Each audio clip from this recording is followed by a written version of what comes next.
Hello everyone, मैं हूं mister winner Akash Ashwin, your host and your digital दोस्त। आज अपन नए टॉपिक के साथ मिल रहे हैं।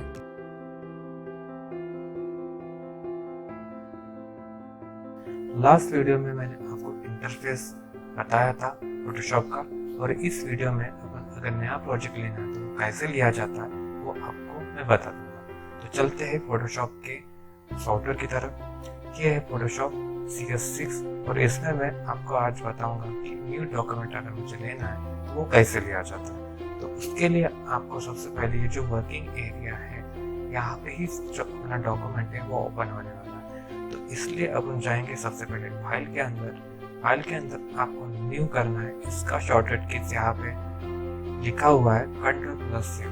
देखिए फोटोशॉप में इतना फ्लेक्सिबल है, ये इतना इजी है कि आपको यहाँ पे सारे चीज़ों के शॉर्टकट्स की यहाँ पे लिख के आराम से मिल जाते हैं। इसकी वजह से आपको कुछ याद करने की भी कुछ जरूरत नहीं, आप बार बार यूज करोगे तो आपके आसानी से याद हो जाएंगे।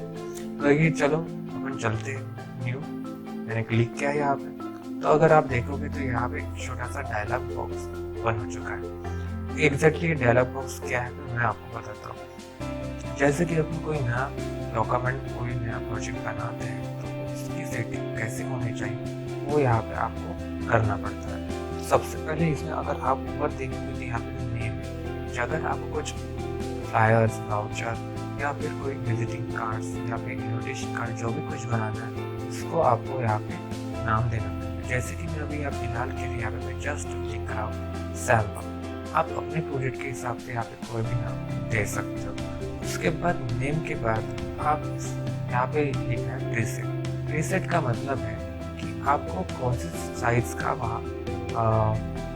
साइज का आपको डॉक्यूमेंट चाहिए वो यहाँ पे आपको एडिट करना पड़ेगा। जैसे कि बाय डिफॉल्ट साइज रहती है फोटोशॉप, अगर आपको जो बाय डिफॉल्ट फोटोशॉप की साइज रहती है वो चाहिए तो आप यहाँ से वो ले सकते हो, जो कि सेंटीमीटर में 16.02 विड्थ है और हाइट उसकी रहती है 11.99। तो ये आप ले सकते हो अगर आप चाहते हो।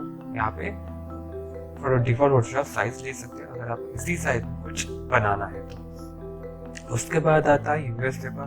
यूएस पेपर मतलब आपको यहाँ पे जो कुछ ऐसे कुछ साइजेस रहते हैं कि जो वर्ल्ड वाइड सेम रहती है उसकी साइज, वो भी उन्होंने अपने आप पहले से दे के रखा है ताकि आपको कुछ उसकी वेट और हाइट एंटर करने की जरूरत नहीं पड़े, तो डायरेक्टली आप वो यूज कर सको। इसकी वजह से आपको थोड़ी सी भी गलती नहीं होती है। आपको जितनी साइज चाहिए परफेक्ट उतनी साइज आपको इससे मिल जाती है। अगर आपको इस तीनों में से जो लेटर, लीगल, टेम्पलेट जो ये यहाँ पे ऑप्शन दी है इसमें से आप कोई भी ऑप्शन अपने रिक्वायरमेंट के हिसाब से सिलेक्ट कर सकते हो। इसके बाद आता है इंटरनेशनल पेपर। इंटरनेशनल पेपर में आते हैं जो आपको वर्क के लिए, जो मैक्सिमम वर्क जो अपन जो कागजात के काम करते हैं उसके लिए जो पेपर्स की साइज लगती है वो पेपर की साइज यहाँ पे अवेलेबल करके दी हुई है। तो आप इसमें से कोई भी साइज अपने रिक्वायरमेंट के हिसाब से यूज कर सकते हो। जैसे कि आपने जेरॉक्स निकालने के लिए जब चाहते हो तो वहाँ पे आपको जो साइज मिलती वो रहती A4 साइज, मतलब मैक्सिमम जगह पे A4 साइज ही यूज होता है। तो वही सेम साइज में आपको कुछ बनाना है तो आप A4 सिलेक्ट कर सकते हो। इसके अलावा बाकी भी साइजेस है A6, A5, A3, B5 अपने रिक्वायरमेंट के हिसाब से आप डायरेक्टली यहाँ से चूज कर सकते हो ताकि आपको यहाँ पे कोई गलती साइज में ना हो। इसके बाद आता है फिर फोटो। जो फोटोग्राफर लोग रहते हैं जो फोटो का काम करते हैं उनको अगर वो साइज, और मोस्टली जो फोटोशॉप है फोटोग्राफर लोगों के लिए ही बनाया है, जो स्पेशली बोल सकते हैं अपन उनके लिए ही बनाया है, तो उनके लिए भी यहाँ पे अगर आप देखोगे तो फोटो सिलेक्ट करोगे तो फोटो के लिए जो साइजेस मैक्सिमम यूज की जाती है वो साइज उन्होंने पहले से ही यहाँ पे दे के रखी है। जैसे कि लैंडस्केप में 2x3, landscape 4x6, landscape 5x7। तो आप इसमें से कोई भी वो लैंडस्केप का पोर्ट्रेट यूज कर सकते हो। लैंडस्केप में मतलब क्या रहता है कि आपको आड़े में कुछ दिखाना बनाना है जिसमें विड्थ ज़्यादा रहती है और हाइट कम रहती है वैसे। दूसरा रहता है पोर्ट्रेट व्यू जिसमें आपको विड्थ कम रहती है, हाइट ज़्यादा रहती है। इसमें कुछ बनाना है तो वो भी आप इसमें सिलेक्ट कर सकते हो। तो फोटोग्राफर जो रहते हैं वो इसमें से कोई ना कोई डायरेक्टली सिलेक्ट कर सकते हैं। कर देते हैं तो इसकी वजह से उनको गलती के चांसेस कम रहते हैं। फोटोग्राफर लोगों के लिए ये एक अच्छा ऑप्शन है फोटोशॉप के अंदर। इसके बाद अगर वेबसाइट के लिए कुछ बनाना है तो वेबसाइट जैसे कि कुछ टेम्पलेट्स भी डिज़ाइन किए जाते हैं वेबसाइट के अंदर, फोटोशॉप के अंदर वेबसाइट के, तो वो भी अगर आपको डिज़ाइन करना है तो आप इसमें से जो आपको वेबसाइट की साइज चाहिए उस हिसाब से आप डायरेक्टली सिलेक्ट कर सकते हो। इसके बाद अगर आप मोबाइल और डिवाइस अदर डिवाइस के लिए कुछ बनाना है तो वो भी साइजेस यहाँ पे अवेलेबल करके दी है, तो वो भी आप इसमें से डायरेक्टली चूज करके आप ले सकते हो। उसके बाद वीडियो के लिए कुछ बनाना है उसके भी ऑप्शन दिए हुए हैं, और मोस्टली ये वीडियो एडिटिंग सॉफ्टवेयर नहीं है तो उसकी वजह से ये ज़्यादा वीडियो एडिटिंग के लिए यूज़ नहीं किया जाता है, पर मोस्टली जो वीडियो एडिटिंग के लिए जो कुछ इमेजेस वगैरह बनानी पड़ती है वो आप यहाँ पे एडिट कर सकते हो। इसके अलावा ये तो हो गए जो बाय डिफॉल्ट पहले से देखे हुए हैं साइज, बट अगर आपको ऐसा ज़रूरी नहीं है कि आपको इसमें से हर बार सिलेक्ट करना, अगर आपको ऐसी कभी रिक्वायरमेंट आ जाती है कि यहाँ से कोई भी अवेलेबल नहीं है तो आप कस्टम कर सकते हो, मतलब अपने खुद के हिसाब से इसकी विड्थ और हाइट सेट कर सकते हो और उस हिसाब से आप डिज़ाइन बना सकते हो। तो मोस्टली जो यूज होता है वो होता है कस्टम ही, क्योंकि मैंने जो देखा है कि कभी भी ये जो साइजेस जो पहले से दी हुई है वो यूज नहीं होती, ज़्यादा से ज़्यादा अपने को ही अपने रिक्वायरमेंट के हिसाब से साइज देनी पड़ती है, इसलिए आप कस्टम ही रखो ताकि आपको अपने हिसाब से साइज दे सको। तो ये हो गई विड्थ और हाइट, आपको जो भी विड्थ और हाइट देना है यहाँ पे आप दे सकते हो। इसके बाद इसमें ऑप्शन ये रहता है कि आपके पास अभी ऐसा ज़रूरी नहीं है कि आपको पिक्सल में ही कभी रिक्वायरमेंट आए, तो हो सकता है आपको इंचेस में साइज बताए कि 2x3 इंच में उनको चाहिए या फिर 4x3 में इंचेस में चाहिए, या फिर सेंटीमीटर का कोई सी नई यूनिट में आपको डायमेंशन बता दिया, या फिर मिलीमीटर में हो सकता है, पॉइंट्स हो सकता है, कॉलम्स हो सकता है, तो इसमें से आप कोई भी यूनिट ले सकते हो। जैसे कि मैंने पहले ही बताया है कि पिक्सल ये यूनिट सबसे ज़्यादा यूज होता है ताकि काम करने में इजी हो। मैंने पिक्सल के बारे में मेरे एक वीडियो में बताया हो, आप वो वीडियो देख सकते हो अगर आपको पिक्सल के बारे में अच्छे से और जानना है तो मैं यहाँ पे बताऊँ आपको कि पिक्सल यूनिट ही आप यूज़ करो ताकि आपको जहाँ पर भी इमेज बन जाने के बाद जहाँ यूज़ करना है आप इजीली कर सको।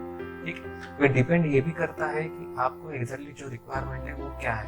प्रिंट करना है तो अगर हो सकता है कि आपकी यूनिट आपका अलग हो सकता है, अगर आपको वेबसाइट के लिए ही यूज करना है तो हो सकता है कि आप पिक्सल यूनिट ही यूज करो, क्योंकि वेबसाइट के अंदर पिक्सल यूनिट ज़्यादा यूज होता है तो इमेज के लिए भी पिक्सल यूनिट ही यूज किया जाता है, तो इसकी वजह से आप पिक्सल यूनिट यूज कर सकते हो। और बाकी भी यूनिट्स दिए हुए हैं मिलीमीटर, सेंटीमीटर, अगर आपको जैसे रिक्वायरमेंट आती है उस हिसाब से आप यहाँ से यूनिट चेंज कर सकते हो। उसके बाद आता है रिजोल्यूशन।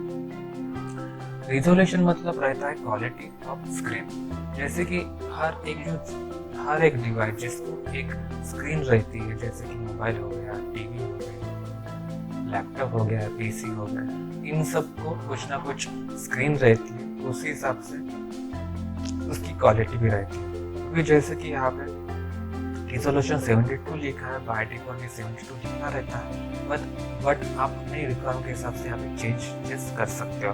जैसे कि 72 लिखा है तो पिक्सल पर इंच लिखा है, मैंने आपको पिक्सल के वीडियो में ये सारी चीज़ें डिटेल में बताई थी कि पिक्सल पर इंच क्या होता है, वो वीडियो आप एक बार देख सकते हो।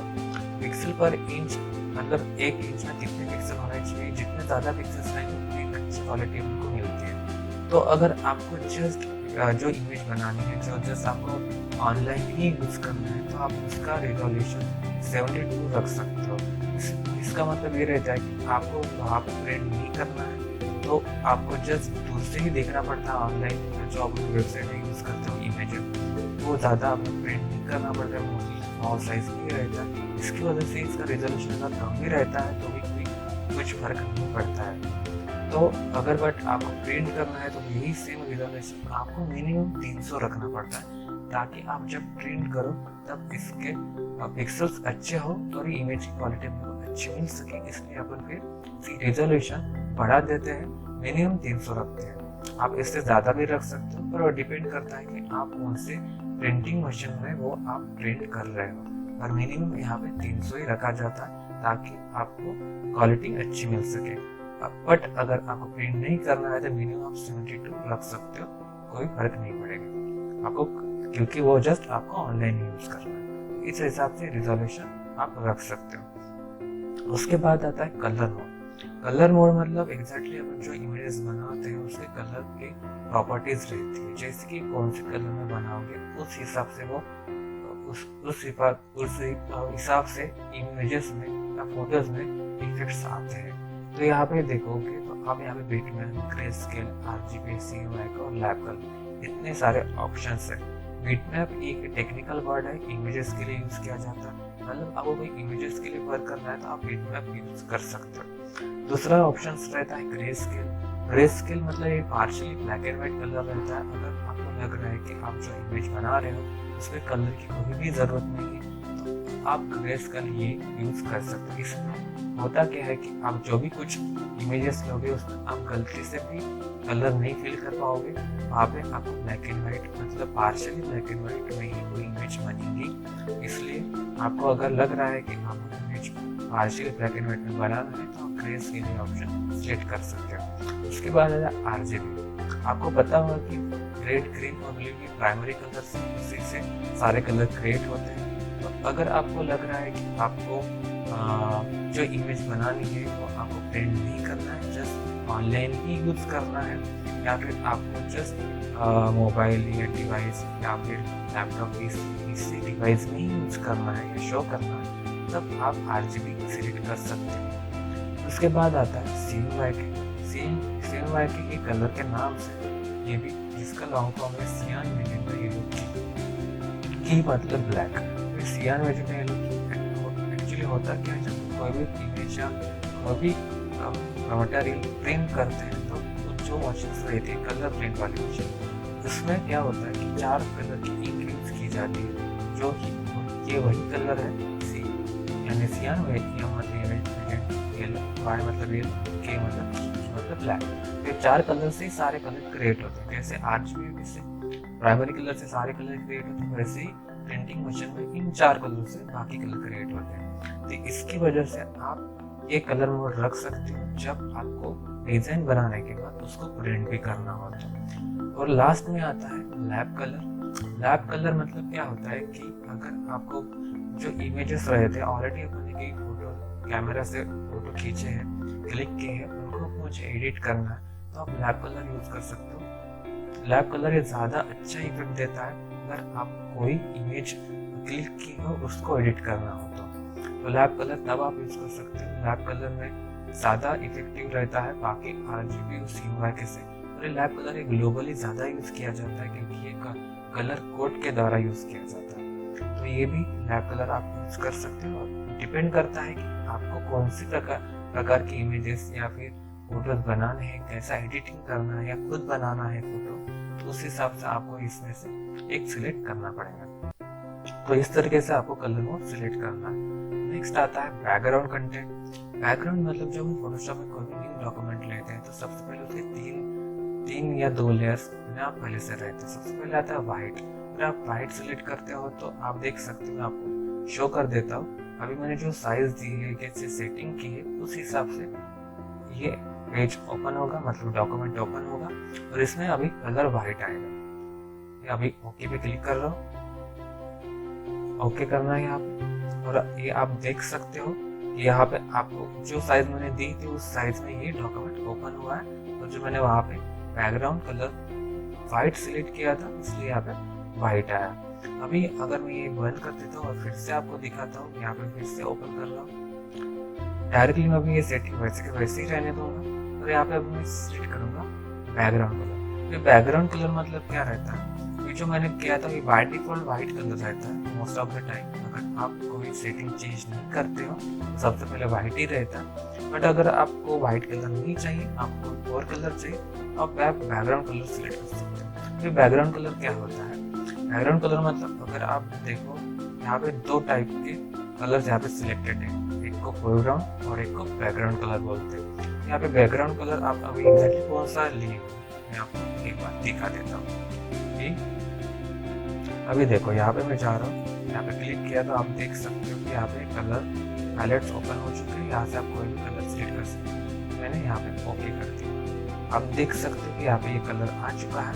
मैं ये बंद कर देता हूँ और फिर से न्यू डॉक्यूमेंट ओपन कर देता हूँ। यहाँ पे अभी मैं सिलेक्ट करूँगा बैकग्राउंड कलर। तो अभी आप मैं ओके के बटन क्लिक करूँगा, देखना कि यहाँ पे जो कलर मैंने सिलेक्ट किया है वो कलर यहाँ पे आ चुका है। इस हिसाब से अगर आपको पहले से यहाँ पे जो कलर दिया है वो कलर आपको बैकग्राउंड में चाहिए तो आप बैकग्राउंड कलर सिलेक्ट कर सकते हो। इसके अलावा उसमें एक तीसरा भी ऑप्शन है जिसमें रहता है कि अगर आपको कलर कोई भी नहीं चाहिए, डायरेक्टली ट्रांसपेरेंट लेयर चाहिए, जो लास्ट लेयर रहती है यहाँ पे डॉक्यूमेंट में, तो वो भी आप सिलेक्ट कर सकते हो उस पर। ताकि आपको क्लिक करना है और सिलेक्ट करके ओके बटन में क्लिक करना है तो आप देखोगे तो अभी कोई भी कलर नहीं आएगा, ये डायरेक्टली ट्रांसपेरेंट लेयर है। इसके ऊपर आप जो भी बनाओगे वो उसका कुछ बैकग्राउंड कलर नहीं रहेगा। डिपेंड करता है कि आप उसको किस फॉर्मेट में सेव करते हैं। अगर आप उसको जेपीजी फॉर्मेट में सेव करोगे तो background colour by default white colour का आता है। बट अगर आपको बैकग्राउंड नहीं चाहिए, जैसे कि मोस्टली जो अपन लोगो बनाते हैं तो लोगो में बैकग्राउंड वो नहीं रखते हैं, बैकग्राउंड ब्लैंक रखते हैं ताकि कहीं पर भी वो जो लोगो अपन अगर सेट करते हैं तो बैकग्राउंड कलर के हिसाब से सेट हो जाए, इसलिए अपन ट्रांसपेरेंट ही रखते हैं उसका बैकग्राउंड। तो ऐसे समय पे आपको PNG ये फॉर्मेट में सेव करना पड़ेगा इमेज को।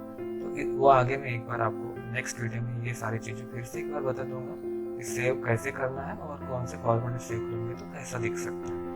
तो इस वीडियो में अपन ने इस तरीके से न्यू डॉक्यूमेंट कैसे देना भी सीखा है। मैं आपको फिर से एक बार ये दिखा देता हूँ। और ये नीचे एडवांस सेटिंग है, यहाँ पे आप ओपन करना है तो आप जा सकते हो, नहीं तो इसकी कोई ज़रूरत नहीं पड़ती है। यहाँ पे देख सकते हो एडवांस सेटिंग है और इसकी कोई ज़रूरत पड़ती नहीं है। आप ऊपर जो सेटिंग करते हैं उस हिसाब से नीचे की सेटिंग अपने आप चेंज हो जाती है। अगर आपको ऐसा ही ओपन करना है तो आप कर सकते हो, नहीं तो आप ये सेटिंग चेंज करके फिर से आपको वो डॉक्यूमेंट ओपन कर सकते हो। इस तरीके से आपको जो डॉक्यूमेंट चाहिए, जिस साइज में चाहिए, आप वहाँ से ओपन कर सकते हो और उसमें वर्क कर सकते हो। तो देखा होगा आपने बहुत इजीली अपन ने न्यू डॉक्यूमेंट लिया और उसकी सेटिंग करके न्यू डॉक्यूमेंट ओपन किया है। तो इस तरीके से इजी वे में आपको कोई भी काम जिस तरीके से आता है, जैसे रिक्वायरमेंट होती है उस हिसाब से वो उसकी सेटिंग करके उसको मेरे को वर्कआउट करना पड़ता है। तो आई होप कि आपको अच्छे से समझा होगा। नेक्स्ट वीडियो में न्यू टॉपिक के साथ फिर से मिलते हैं, तब तक के लिए बाय।